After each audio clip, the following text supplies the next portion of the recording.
What does? Neji inquired. The reason he never made a move on Hinata even after all these years. Shikamaru vaguely explained. Back in the real world, all the girls had blushes adorning their faces but none as bright as Hinata's. After all the years, she had no idea, she didn't know how she felt about this. And that is? Naruto inquired. I don't think I could handle her rejection.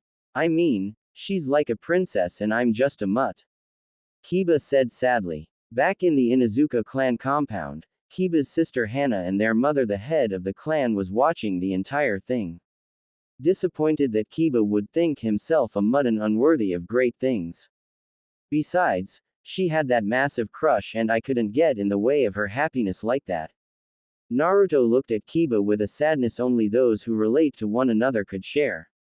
No matter how you slice it, this was almost exactly like how Naruto's love life with Sakura was like in its early stages. That's rough, buddy. Who did she have a crush on? Nobody could summon the energy to act surprised at Naruto's ignorance. You. Neji stated plainly. It was apparent to everyone but you, it seems. As he said that, the entire village was recovering from a simultaneous facepalm. Naruto was in a complete state of shock. His mouth hung open and was unable to form a single word. Wow. Yeah, I had no idea. She never said anything. Naruto crossed his arms and looked up deep in thought. Imagine if she had. Hinata groaned and tried to shrink herself down into nothing where she couldn't be embarrassed any further. Well, you have Sakura now. Choji stated. True. I'd probably still want Sakura. Hinata's beautiful and all, and kind, but her boobs are a bit too big for my tastes. Wow. Really, Naruto? In front of her cousin like that? Shikamaru deadpanned. Neji had a twitch developing in his right eyebrow. Hinata was muttering curses to herself for wishing for big breasts to impress Naruto. Meanwhile, Kiba was on the offensive. You take that back, you son of a bitch. Her boobs are amazing and beautiful. He grabbed the blonde's collar. Oh, come on. They're ridiculous. Just like Granny Tsunade's. Excuse me for liking them modest. Naruto defended. Back in the living world, you could see the veins on Lady Tsunade's forehead from a street block away. Let's move this along. If we are confessing feelings for others, then I have one. Lee interjected. Let me guess, Sakura. Shikamaru stated. Lee shook his head and a look of shock moved over everyone's faces. No. Lee said. Guy-sensei's code of youthfulness states that once a love's heart is taken fairly by a friend, it is not to be pursued. Bros before hoes. Lee proclaimed youthfully. It's true. Neji said, for he too was forced to memorize their master's guide to youthfulness. So, then who? Naruto stated but was forcefully interrupted by Lee. To be honest, Tenten. Lee stated, which took Neji by surprise. Tenten immediately listened up. This being as much of a shock to her as it was everyone else. Yes, aside from Sakura-chan, she is the most youthful lady I have ever known. Lee admitted. This took Tenten for a loop, not because Lee had a crush on her so much as he had called her a lady. Being the weapons specialist on the close quarters combat team, she was more often than not mistaken for a tomboy. You sure, man? She always struck me as a Tommy. Naruto said. There it is. Tenten thought. Nonsense. Lee declared. She might be brash on the outside, but you haven't seen her when the flames of battle die down. The way she maintains and packs away every single ninja tool with motherly care, her hands look so delicate. The other guys had to nod their heads in agreement. She was a stickler for maintaining her weapons. Meanwhile, the weapons mistress herself was in awe that Lee had noticed that about her. She began thinking of other times he had been supportive of her and how she always found his tenacity in training inspiring, and what was she thinking about? She had a crush on Neji already. The other thing is, Lee continued on, she also has a crush on Neji. All eyes turned to the Hyuga prodigy.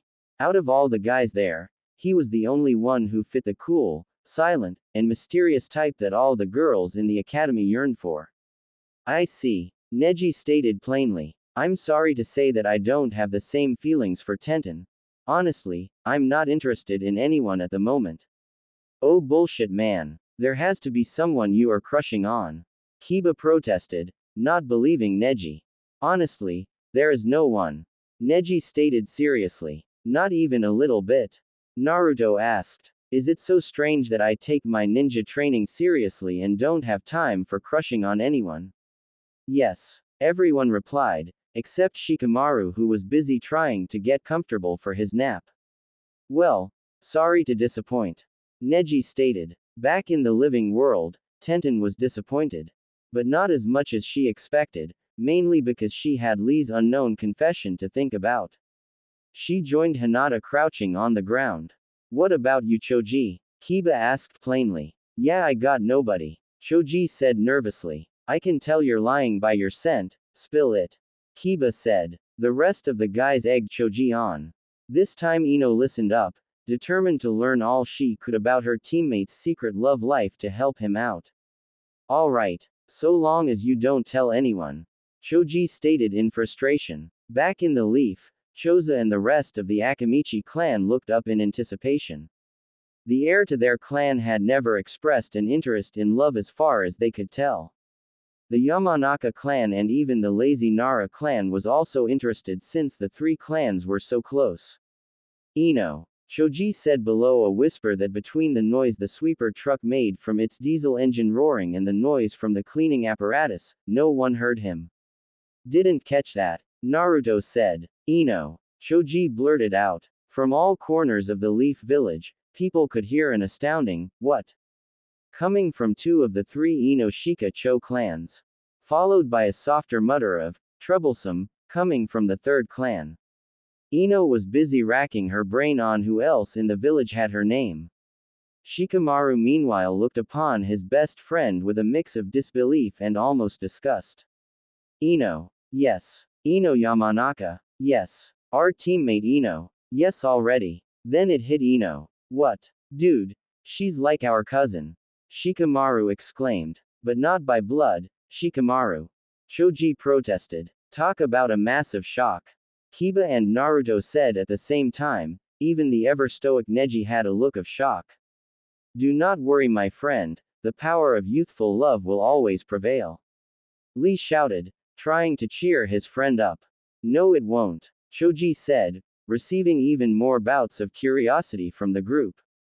Huh, what do you mean? Naruto said, it's never gonna happen. I'm not her type. She only sees me as a friend and teammate or even a cousin like you said. Choji gestured to Shikamaru. Besides, we're both clan heirs so one of us would have to give up our title.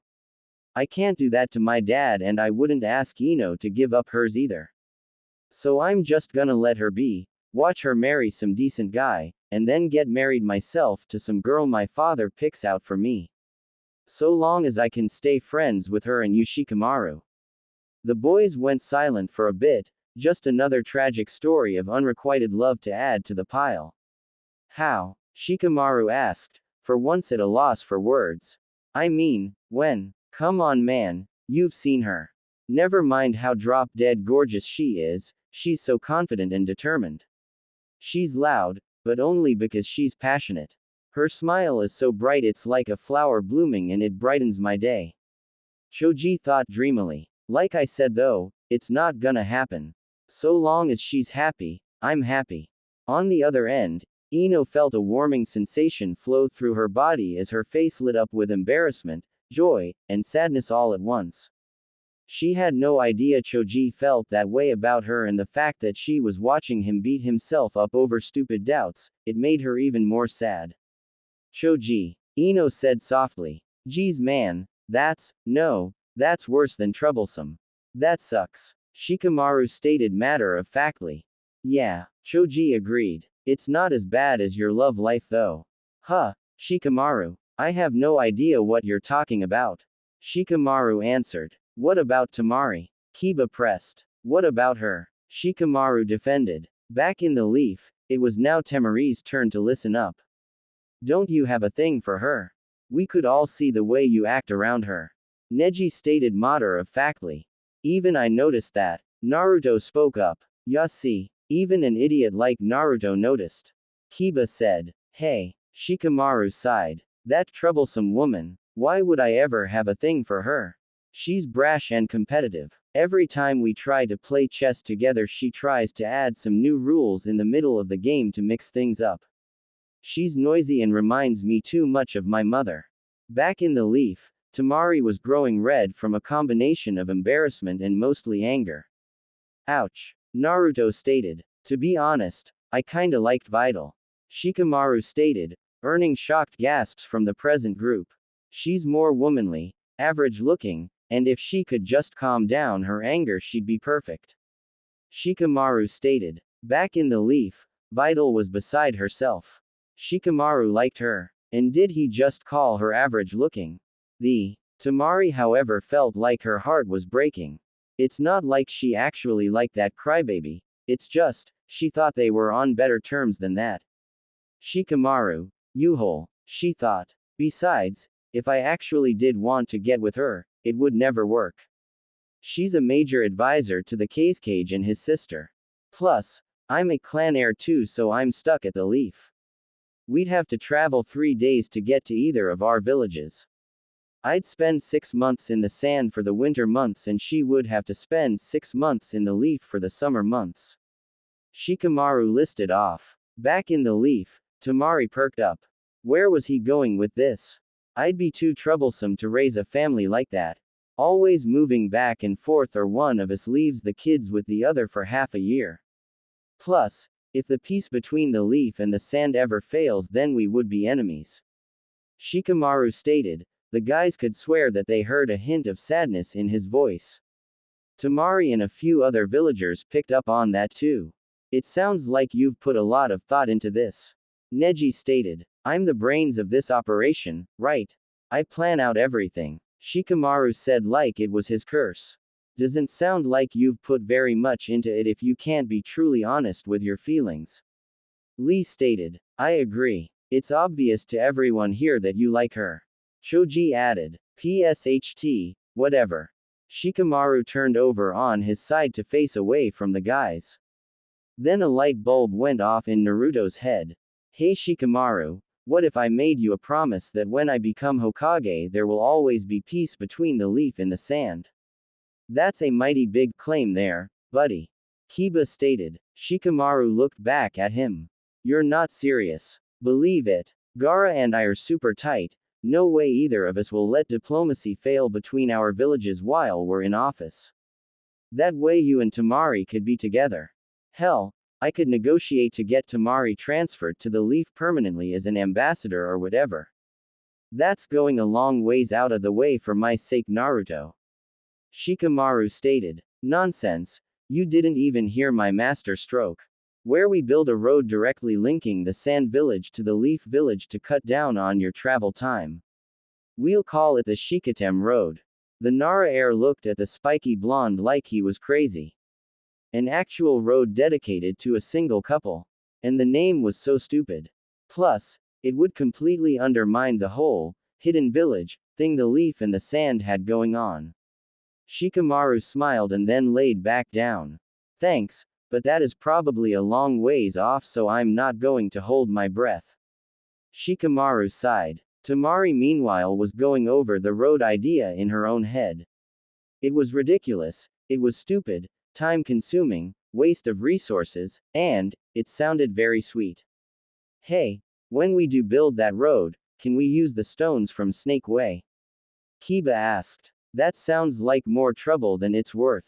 What significance could it possibly have to do that? Neji asked. Nothing. I just wanna come back here one day and tear up this ing pathway. It's so long, I hate it. Kiba shouted to the heavens off to their right. No taking things from the pathway. The street cleaner driver shouted back at them. Only take pictures and leave with memories. Everyone laughed at Kiba's outburst, even those who were watching in the Leaf. Alright, we all shared. Now spill it, Naruto. Kiba said. Yes, please. Lee added in. Let us help you feel better about whatever happened. Naruto thought about that for a moment. Nope. What the hell, man? Kiba shouted. Honestly, you make it seem like you don't love her anymore. Shikamaru stated. Sakura's heart sank, and something in Naruto snapped. I absolutely still love her. But I am not at fault here and I don't have to share it with you. Naruto snapped back, making Sakura's heart feel immediately lighter, but only slightly. Whoa, okay, we're just concerned as all. Choji stated in defense. Well, if you're not gonna talk about your love life, why don't we talk about the meat of the problem instead? Shikamaru stated. Don't. Naruto stated sternly. No, Naruto, we deserve to know. Why are we really out here in hell? What do you mean? You know why we're here. Naruto said. Yeah, to save Sasuke's soul or whatever, but what is the real reason you are so gung-ho about doing this? You don't just jump straight into hell at the drop of the hat to save just anyone. Even for a teammate that is extreme. So what is it about Sasuke that is making you go so far? Shikamaru inquired. Oh god, please tell me he's not gay. Kiba muttered and was heard by an equally curious village. No, Yuhole. Naruto spat heatedly. Well, is it that promise you made to Sakura to bring Sasuke back? Choji asked. It's because he's my brother. Or, at least, I think of him as a brother and I believe he was sent to hell for the wrong reason. Everyone was taken back by that, from the roof of that divine street cleaner to the farthest corners of the Leaf Village. Growing up in the Leaf for me wasn't a fun time. Naruto explained simply, that's all he need to do. Everyone could fill in their own blanks about how truly horrific his childhood was. I didn't have any family or real friends. Until I met Sasuke. At a glance I could tell he was just like me, lonely in a crowded room. I wanted to befriend him immediately, but it wasn't that easy. He was so cool and popular, he could do anything. I was frustrated, so I decided that he would be my rival. When he finally acknowledged me in the Chunin exams, I was so happy. Naruto reminisced. Okay, so he's your brother, we get that. Kiba said, trying to move the story along. You don't. Thinking back on it, when Sasuke was first trying to abandon the village, I couldn't help but think how easy it would be for the two of us to be in each other's shoes. What are you talking about? You don't have a clan to avenge. Kiba said. No, but I do have so much pent-up anger inside me. Naruto admitted. I used to resent the Leaf so much for how everyone treated me. One wrong step and I would be out seeking power from a snake like Orochimaru if that meant I could get some revenge. Sasuke and I are cut from the same cloth. He knows the pain of loneliness just like I do. When he's hurt, I hurt. He's made some bad choices, sure, but he refused to be a victim of the world just like I did. He doesn't deserve to be facing whatever torture they're inflicting on him. At least I think so. Naruto finished. Back at the Leaf, Sakura was now beside herself more than she ever was before. She merely thought Naruto wanted to do this based on the promise he made to her all those years ago, but it was something far more meaningful and she felt like she was going to be sick for being so foolish and selfish in not going with him. The entire Leaf Village was feeling her sense of self-disgust. Many of the adults who had gone along with the abuse of the Kyuubi vessel could finally see him for what he really was, an orphan, scared and alone that they turned into a whipping boy. Sakura fell to her knees, her hands clasped over her shoulders as she sobbed uncontrollably. Naruto. I'm so sorry, she whispered out like a prayer. Ino, who had been watching the whole thing, crouched down and wrapped her best friend in a tight hug. I said all those mean things to him, Ino. It's no wonder he won't look at me. I feel like such an idiot. Shish, it's okay. Just let it out. Sakura was now wailing in pain. She had basically broken her own heart by breaking Naruto's. Ino didn't know what to do. All she could do was hold her friend who is thought of like a sister. Back in the afterlife, Shikamaru still had some questions. So do you think Sasuke would do the same for you? If you were the dead traitor in hell and he was the hero who stayed behind? Naruto looked at the tactical genius. Does it matter? The foolish blonde leaned back to lie down on the roof of the street cleaner. They still had maybe 2 hours left before their agreed time to resume running. The rest of the boys all looked at one another, a silent flame ignited in all of them as they made themselves comfortable atop the metal truck. Back in the Leaf, a collective hush had blanketed the village. From the greenest civilians to the most hardened ninja veterans, everyone was in shock at this kid's verbal tenacity.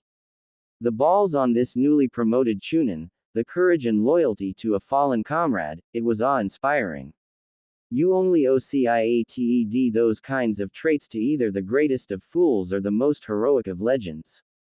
Whichever one Naruto was, depended on one thing, the outcome of his adventure. One thing was for certain though, the whole world would be watching. Wow. Day 1 on the job and we've already earned a vacation. This is gonna be the easiest mission ever. Naruto said as he took another sip of the wine. Don't get used to it, Ensign. You still have 5 more years to go and they will not be easy. Picard said. Right you are, Captain.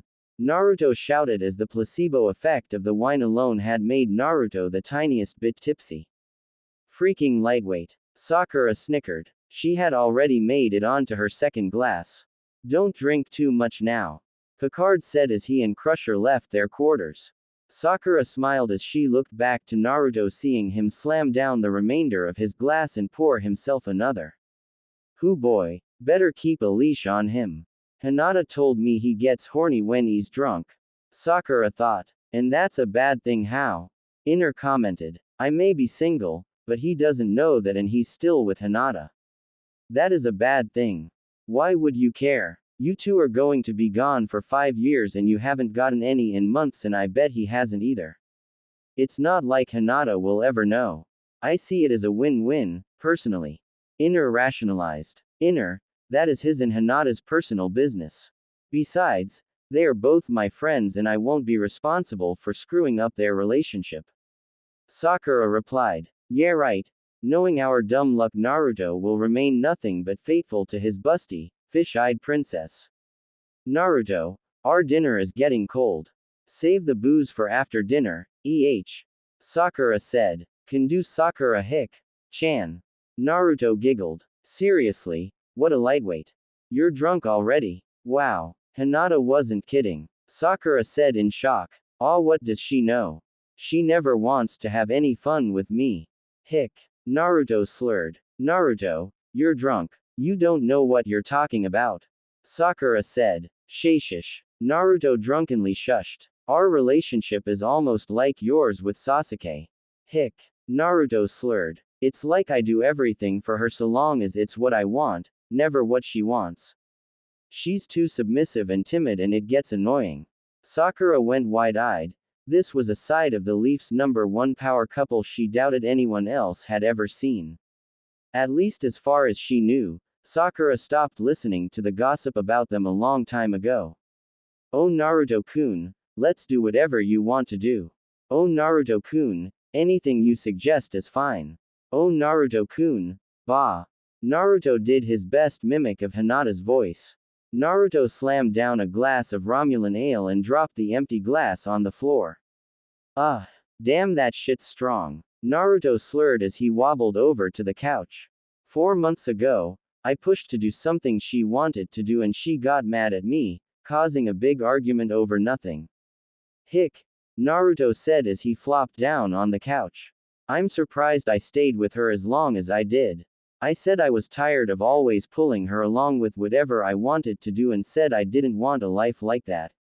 So she left. I say good riddance. Naruto slurred as his body swayed on the couch. She always seemed weird to me anyway.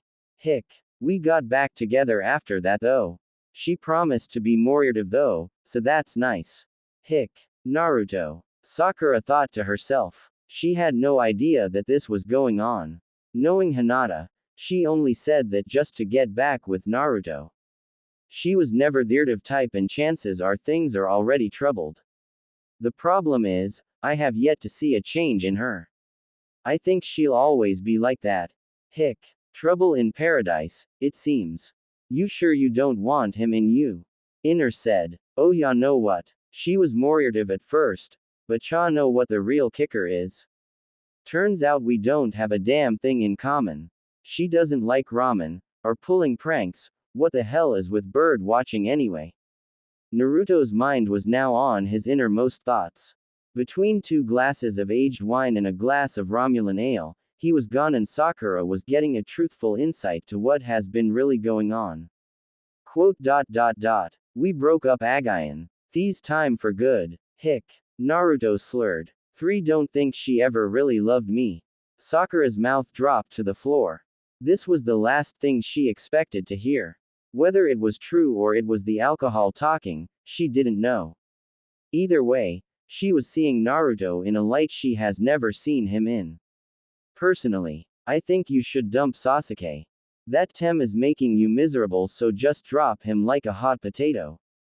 Focus on what you want. That's what Dr. Crusher told me. Sakura said as she slammed down her third glass of wine and poured herself a glass of Romulan ale. And she's right. Naruto slurred as he pointed his finger at Sakura. You better listen to her. You are absolutely cocked. Sakura snickered. And you look as. He slurred with a grin. Aha, I don't think so, baka. Sakura said sternly. Not on your life. Naruto looked down rejected. Typical. Sakura looked at Naruto quizzically as she took a gulp of her ale. What do you mean by that? You're a really big bitch, sometimes, you know that. Naruto said suddenly, shocking Sakura. I have loved you for so long. And I've done so much for you. And you never even look my way, but you always look at the freaking Tem, and I'm still dumb enough to just settle for your friendship. Sakura looked at Naruto with hurt in her eyes. She was sure he was saying that because of being drunk, but as she thought about it, he was right. He had done so much for her and never asked anything of her except mutual feelings. Something she could have returned, but didn't. Sakura sat in the table chair as shock turned to sadness. Normally she would have decked Naruto for saying something like that, if it wasn't for the fact that it was true. I think that's just the alcohol talking, Naruto. Sakura said quietly. No, it's not. I'm sober. I'm always sober. Mr. Fluffles always make sure of that, healing my hick alcohol like poison or something. Naruto swayed in his seat back and forth. Mr. Fluffles. Sakura said in confusion. You are drunk, Naruto. Sakura chuckled, but her smile quickly went away. But, you're right. I have been too much of a bitch towards you, taking your kindness for granted. Sakura just looked away from Naruto. And what have I done to deserve it? Nothing compared to what you've done for me. Sakura slammed down the rest of her ale and poured herself another glass and downed that too. Already she was starting to feel the effects of this new alcohol. Damn. Bluff. Naruto puked all over the countertop. He then righted himself and stared at it for a second. That should be inside of me. He pointed out. Kurama Adama, what are ya doing in there, ya foxy beast? Naruto shouted as he pounded on his own stomach where his seal was located. But Kurama was keeping quiet. Sakura didn't pay any attention as she slammed down yet another glass of Romulan ale. She had no idea what the alcohol content was, but she was getting less and less sober with every drop. She was more focused on reflecting on Naruto's deeds for her. Naruto would always do anything she wanted of him at the drop of a hat, and how did she thank him? By running off with a man that could give two shits less about her other than rebuilding a long-since dead clan. Naruto. Sakura said, her voice starting to slur. I can't begin to tell you how sorry I am. I never even realized it until now, and it hurts to know that I've taken your kindness for granted as much as I have. Sakura said sadly. Even in his inebriated state, Naruto could still recognize that he had hurt Sakura, and his old instincts kicked in. No, Sakura, don't be sad. I didn't mean what I said. I was out of line. I can't expect you to return your feelings to me if you don't have them. The last thing I want to do is force you into anything. That's not. It would be you then. But it's true. Sakura said as she looked at Naruto, tears running down her face. I have taken advantage of you since the beginning and never gave it a second thought. You have been in love with me for as long as I can remember, and how did I return your love? By running off with that bastard that doesn't give two shits about me. At first I thought breaking up with him just because I was going to be gone so long was selfish on my part. But considering our relationship up till now, I'm glad I did. Why, you did? You broke up with Sasuke? Naruto slurred in disbelief. It didn't make any sense. Sakura loved Sasuke. She always did. Yes, I did. I don't know what I ever saw in that man. No, scratch that. He isn't a man. He's a joke. Makes me do everything and doesn't even give me the attention I deserve, and then treats me like I'm just some piece of bee trying to get me knocked up to revive his clan. Well, little did that hole know that I had been using a contraceptive jutsu this whole time. Like hell I'm going to mother a child whose father is never around. Sakura slurred angrily. Yeah, and there ain't no way I'm gonna stick around with some ditz that can't even think for herself. To hell with her bouncy tits. I want a real woman to challenge me. And I want someone who's gonna treat me right. Sakura slurred as she took a large gulp from the bottle of Romulan ale. You've always been there for me and that Tem never has. So him. Yeah, him. And Hinata too. We don't need him. Damn straight. We've got each other and that's what really matters. Hick. Damn straight. We're the Tenchi duo of the Anbu. Feared by bandits and Tora the Ing cat alike. We're the real number one power couple. Hinata is too timid to be, what the hell was I saying? Sakura slurred as she took another gulp. Why I haven't gotten any in almost 5 months. That's how much Sasuke cares. Ha, I got some from Hinata like, 6 months ago. She's so damn timid I gotta bed and plead then go slow in the missionary just to keep her from freaking out. It's the one damn way she puts her foot down. But of course she'll still have me do all the work. Then get your over here. I'll show why you ho it's done. Sakura slurred as she tried to remove her robe but was too drunk to get the belt untied. Frustrated, Sakura just ripped her clothes in two with her monster strength. Come and get it, 10. She said in her most sultry voice possible. Naruto wasted no time in getting an eye full of Sakura's girls. They had filled out over the years. Not quite at Hinata's level, but more like Ino's, a nice healthy moderate size, just how Naruto liked them. Oh, I'll be coming, Kai. He replied using Sakura's Anbu codename. You ing better. Sakura said as she spread her legs wide open for Naruto to enter into. Naruto swayed and stumbled his way over but couldn't stay standing. He fell flat on the floor and looked up. Right in front of his was Sakura's dripping folds, her most private area, something no other man had gazed upon. Well, scratch that, Naruto would be the second, but he figured he would be the first to appreciate it. He could see everything, all her curves, her pale skin untouched by the sun, it was all for him. I fell down. Naruto laughed. Yes you did. Just slide those pants off. Sakura slurred. Naruto did as he was told as he pushed his pants down and Sakura removed them the rest of the way, exposing his 7-inch member standing at attention. Someone is ready. Hick. Sakura slurred. Not yet. Naruto said simply. At first Sakura didn't know what was happening, was he rejecting her? But then she felt something indescribable happen in between her legs. While Sakura wasn't looking, Naruto had dived into her folds and started lapping up her juices like a thirsty hound. The results were breathtaking. Naruto. Oh god, she moaned, clutching whatever she could to hold herself steady. Naruto, what are you doing? She gasped. Foreplay, he said, lifting his head up from her musty thighs. Don't tell me Sasuke never did this with you. What do you think? He never even made me see, God yes, right there, cum. Naruto laughed into Sakura's area, his voice sending vibrations through Sakura's overly sensitive, which just felt so delicious. You poor girl. That bastard really didn't know what he had. Naruto slipped a hand underneath Sakura's behind to massage her, inching closer and closer to her brown star. And now that he's lost you, I'm never giving you back. His voice sent shivers down Sakura's spine. Oh, you like that, do you? He chuckled. You're mine now, Sakura-chan. Every inch of you, every little squeak you make might hear and now is mine alone to listen to. The sight of you like this, all sweaty and shaking, that's for my eyes only now. Your sound, your sight, you smell, and your taste. No other man will ever know it. You are mine, he whispered. I just, hope I remember this in the morning. Sakura moaned. Oh, don't you fret your pink little head.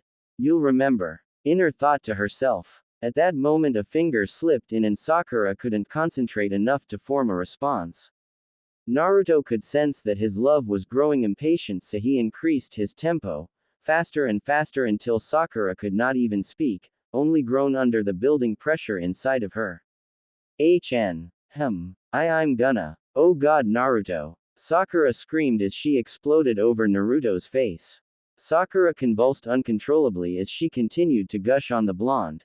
She fell over face first and started panting heavily. Holy shit. Wow. Sakura gasped out as Naruto cleaned his face like a cat. Salty, but delicious, Naruto commented. After that, Sakura started to sober up and wasn't as fuzzy-headed as she was before. She was now aware of what was taking place, but she didn't care.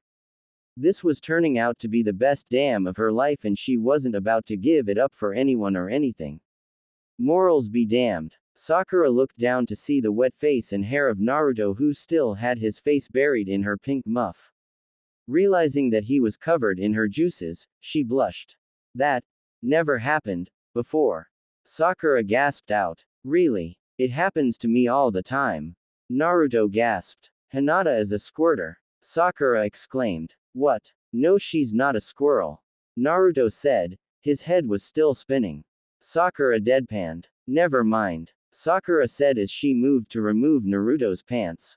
Now, let's see what you're so. Holy shit. Sakura exclaimed as Naruto's 7-inch member flopped out. Hinata wasn't happy with this. The is wrong with that girl. Inner exclaimed. Agreed. Sakura said in shock. Sasuke's got nothing on this. Sakura added. Is something wrong? Naruto asked, partially scared. Oh hell no. Absolutely nothing is wrong with this guy. You've got Sasuke beat big time. Sakura said as she hungrily eyed Naruto's member. Naruto's cheeks became flushed red. He had never really considered how much he stacked up compared to the other guys. It was flattering. Thank you. Hey, don't thank me yet. Wait until after I'm done. Sakura teased as she plopped her mouth right over his member. Oh sweet sage, Sakura-chan. Naruto groaned. Sakura giggled. Not even Sasuke got this excited. Sakura thought as she bobbed her head up and down, eliciting more moans of pleasure from Naruto. Sakura stopped for a brief moment and let Naruto's cock fall from her mouth with an audible pop. Did Hinata ever do this for you? Sakura asked in a sultry tone as she rubbed her finger on the tip of his penis. What do you think? He replied, reusing her words with a smirk. Sakura just giggled. I thought so, she said as she plopped her mouth back down, swirling her tongue around Naruto's throbbing shaft. Naruto gripped the carpet like a lifeline. The way she was playing with his balls only heightened his sense of euphoria. He was putty in her hands right now and he loved it. Thank you, Ino. Sakura thought to herself. She had always cursed Ino out for teaching her this, but now she couldn't thank her enough. Sakura then felt Naruto tensing up and his cock pulsating. She almost immediately knew what this meant. Normally she'd pull it out of her mouth, but still being slightly inebriated, she decided against it as she prepared for Naruto's release. Sakura-chan. I think I'm going to. Here it comes. Inner sang as Sakura braced for impact. Naruto was about to fire his photon torpedo. Sakura-chan. Naruto shouted, releasing his essence directly into Sakura's upper port bay. Direct hit. Inner Sakura cheered. Sakura gulped down every drop until Naruto stopped shooting. She pulled away and looked up at Naruto with a smile on her face and a little cum falling off her lip. Slimy, yet satisfying. Sakura teased. Sakura licked the remaining bit off of her lip and looked down to see that Naruto was ready to go again. I didn't expect you to give me so much. You're too generous. Sakura said. Never. In Naruto's entire life, had Sakura look as wide as she did right now. Crouching right next to his crotch. She looked like she commanded the world. Naruto held out his right hand to cup Sakura's cheek and she leaned into it.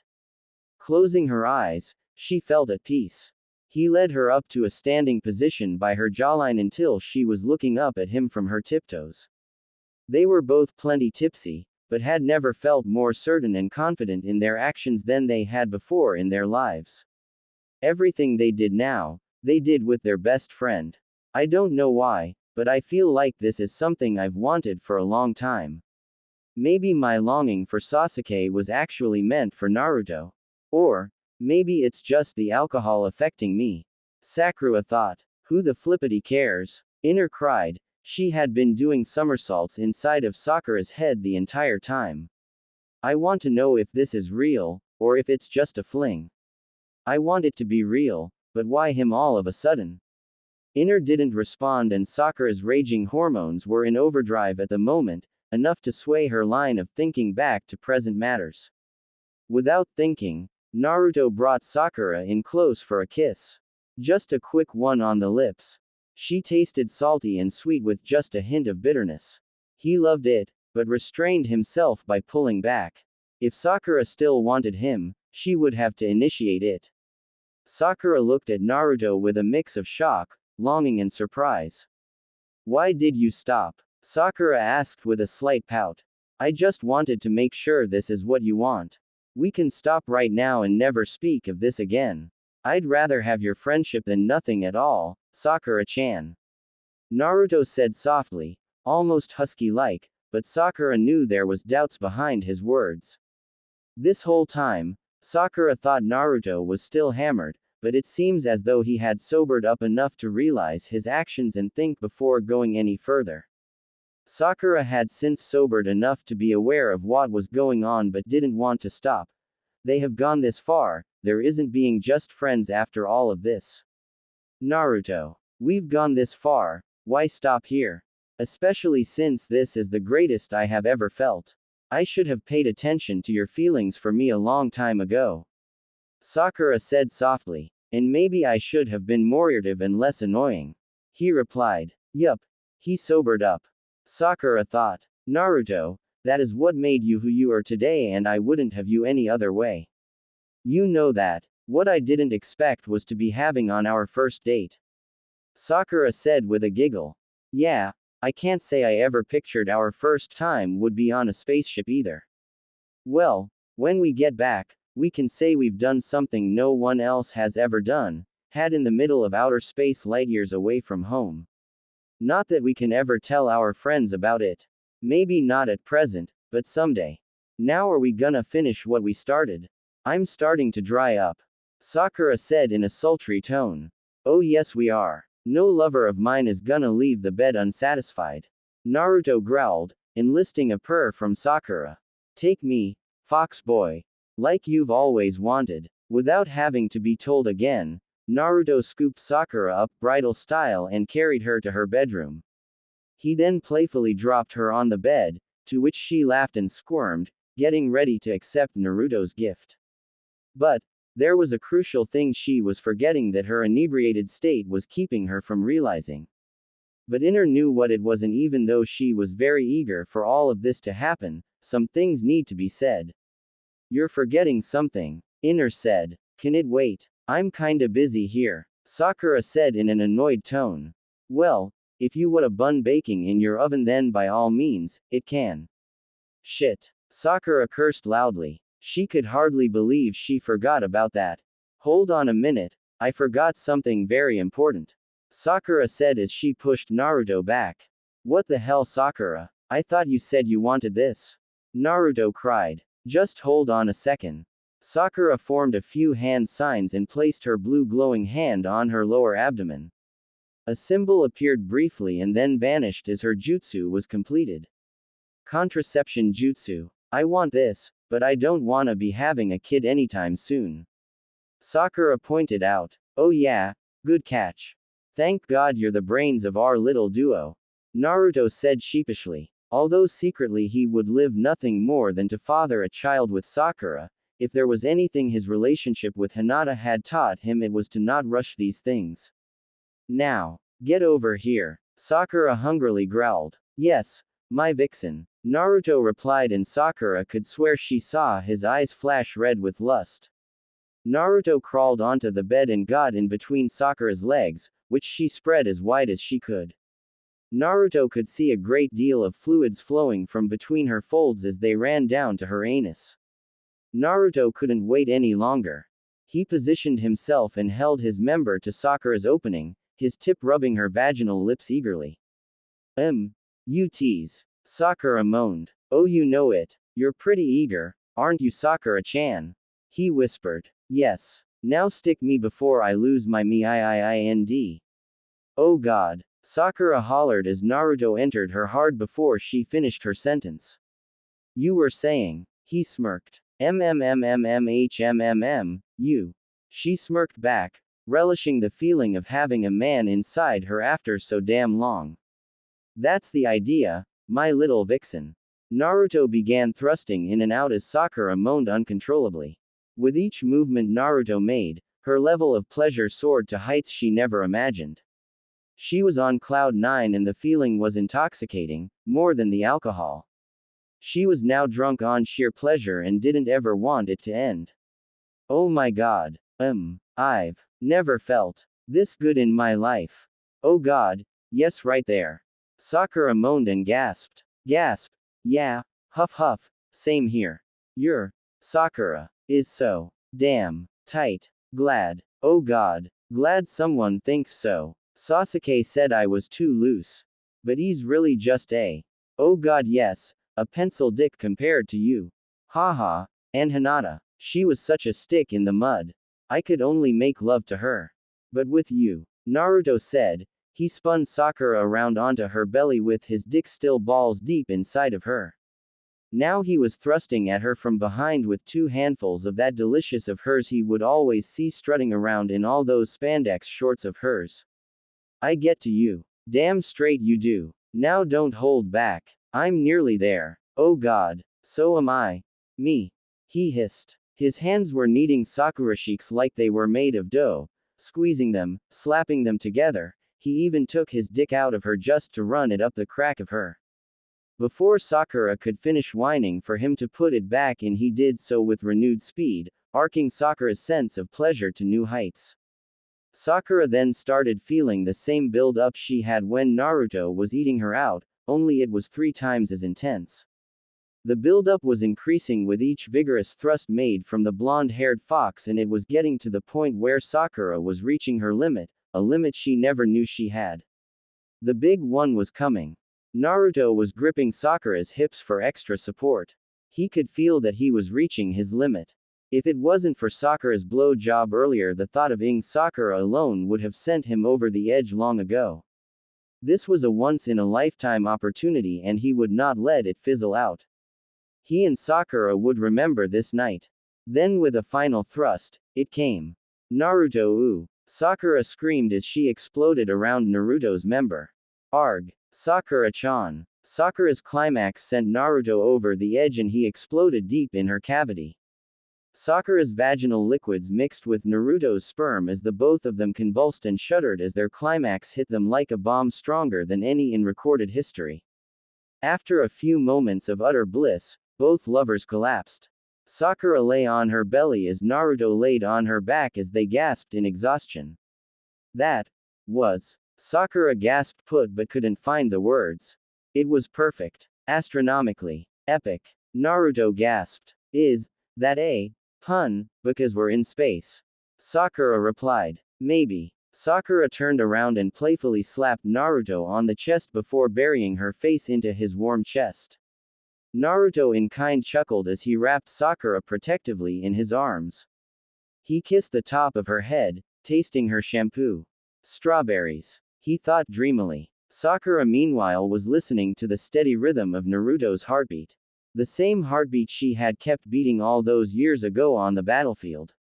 Now it was soothing her to sleep like the gentlest lullaby. Naruto. Sakura whispered out sleepily. Yes. Sakura-chan. Naruto whispered into Sakura's ear. Never. Ever leave me. Sakura said softly. The whiskered blonde smiled. He kissed her forehead square on her purple diamond seal. Never. Promise me. Sakura said as she opened her eyes and looked into Naruto's emerald green meeting cerulean blue. Promise of a lifetime. He swore and Sakura smiled. All her doubts cast aside. Good. Sakura said as she wrapped her arms around Naruto, pulling him closer to her. She was moments from drifting away to dreamland, when she muttered 3 words that Naruto had longed to hear from her again. I love you. Soon after that, she was snoring softly. I love you too. He whispered back. His mind filled with cherry blossoms and he too drifted off to sleep. End scene. Inner Sakura and Kurama each said to themselves as the 2 new lovers slept peacefully.